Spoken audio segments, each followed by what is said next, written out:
Have you ever felt just completely stuck? Like you're staring at a problem that's so big it feels absolutely impossible to move forward? Well, here's the thing. The problem isn't what's holding you back. Your focus is. So let's get into how you can shift your mindset from being problem-obsessed to solution-driven and really go from feeling stuck to feeling unstoppable. It all starts with a pretty wild statistic. Turns out, most people, and they don't even realize they're doing it, spend a whopping 90% of their daily energy focusing on what's wrong. They wake up and the first thing on their mind is stress, or regrets, or who's to blame for their situation. And where does all that energy go? Well, all that precious attention, it just goes into feeding the problem. It's like pouring gasoline on a fire. It magnifies it, makes it seem bigger, heavier, and way more permanent than it actually is. And pretty soon, you feel completely trapped by it. So this is the main takeaway right here. It is not the existence of problems in your life that determines your progress. Not at all. It's where you choose to aim your mental spotlight. Think about it. If you just keep staring at what's broken, you're going to stay broken. But the second you shift that focus, everything can change. Okay, so here's our game plan. First, we're going to break down the problem focus trap. Then we'll get into the power of ownership. After that, we'll build a really practical, solution-focused toolkit, and finally, we'll tie it all together to get you from stuck to unstoppable. All right, let's really unpack this trap. It's so much more than just being in a bad mood. It's a really powerful cycle. You see, our brains are wired to find whatever they're looking for. So when your mental camera is just constantly zoomed in on stress, regrets, and fears, your reality literally becomes a highlight reel of negativity. You start noticing every tiny little thing that's wrong, which just confirms all your worries, and that leads to, well, doing nothing. It's this downward spiral that feels impossible to escape, and it's all fueled by where you put your attention.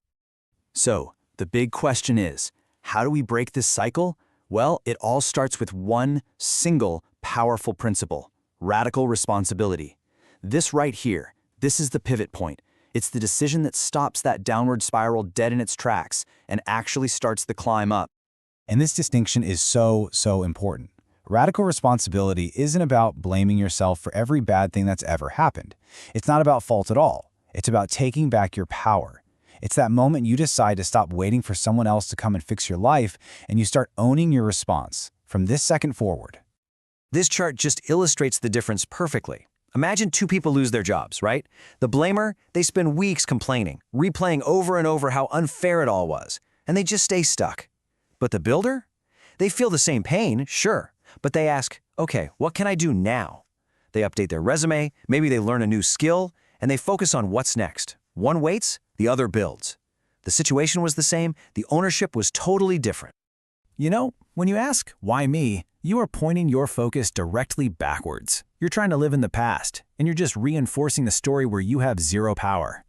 This question is basically the anthem of the victim mindset, and it absolutely guarantees you stay right where you are.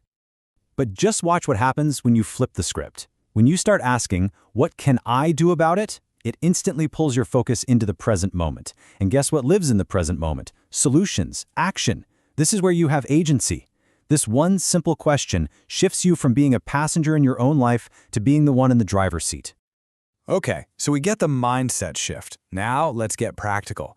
Let's build on that foundation with some real actionable tools you can use every single day to start rewiring your brain for solutions. Think of these like different instruments for different situations. The very first tool is all about proactive training.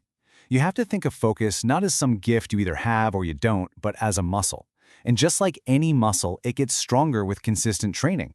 Most people, they let their focus get trained by accident, by notifications, by distractions, by negativity. It's time to take back control. And here's a super simple, memorable way to do it. The FOCUS method.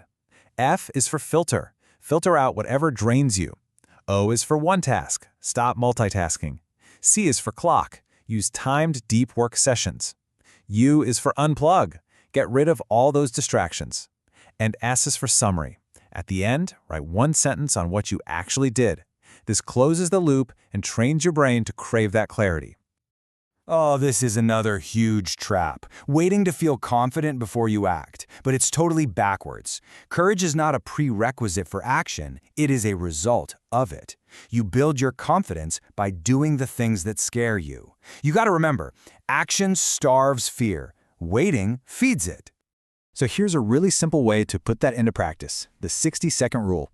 The moment you feel that hesitation, that little bit of fear creeping in, you have about a minute to take one small step forward before your brain magnifies the problem into an absolute monster. If you can close that gap between intention and action, you rob fear of all its power.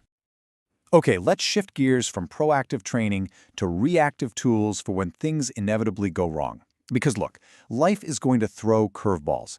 The real difference between people who bounce back and those who break is how they respond. The key is to create just a tiny little gap of time between what happens and what you do next. For those everyday setbacks, use this 3-step process. It's designed to turn an emotional reaction into an intentional response. So when something goes wrong, just pause. Just stop. That simple act interrupts the panic. Then reflect on what you actually want to achieve here. And finally, respond with one deliberate action that builds rather than breaks. But what about when it's more than just a simple setback? We have all been there, replaying the same worry or regret over and over and over. This is called rumination, and it's a trap disguised as effort. You feel like you're thinking really hard, but you're not moving forward. You're just spinning your wheels. Here's a 4-step way to break that loop, the CALM reset. First, you have to catch the trigger. You have to notice the moment you start spinning. Next, just acknowledge the emotion. Don't fight it, just name it. Then, physically lower your state. Take a deep breath, step away from your desk. And only then do you move forward with one clear action. This whole process interrupts that emotional spiral and puts you back in the driver's seat. All right, but what about those moments of just total chaos? You know, when your to-do list is exploding and you feel like you're drowning, in those moments, you don't need some complex strategy. You just need one simple, powerful question to cut right through all the noise. And that question is, what would actually help right now? Not what feels good, not what's easy, but what would genuinely help. This simple HELP check halts the spiral, forces you to evaluate the present moment, list your real options, and then pick one and act. It shifts you instantly from emotion to solution. And this really brings us to the ultimate takeaway. All of these tools, radical responsibility, the FOCOS method, all the reactive resets, they all build one core skill, the ability to own your response. Because in the end, life doesn't define you. Your response does. And remember, real growth is rarely fast. It's quiet, it's consistent, and it's built in these tiny little steps that don't always feel exciting. You have to trust the process. The breakthrough so often comes right after the moment you felt like quitting, so just keep going. So my final question to you is this. Which principle will you apply today? Don't just let this be interesting information. Choose one thing, one tool, one mindset shift, and put it into action right now. Because your future isn't built tomorrow. It's built by the choices you make today.